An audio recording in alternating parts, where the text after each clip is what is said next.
Le paludisme est une maladie parasitaire surtout présente dans les zones tropicales et subtropicales. Les principaux symptômes sont fièvre, maux de tête, frissons et parfois vomissements et diarrhée. S'il n'est pas traité, il peut évoluer vers une infection sévère, parfois mortelle.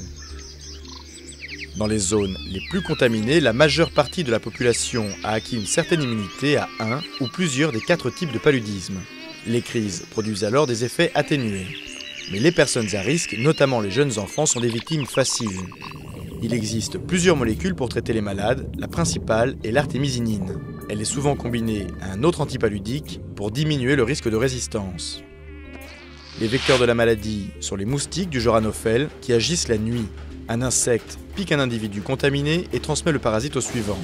La présence de l'infection est ainsi très liée à celle des moustiques et donc au climat. Les épisodes de pluie sont très favorables à son développement. La lutte contre le paludisme passe par la prévention.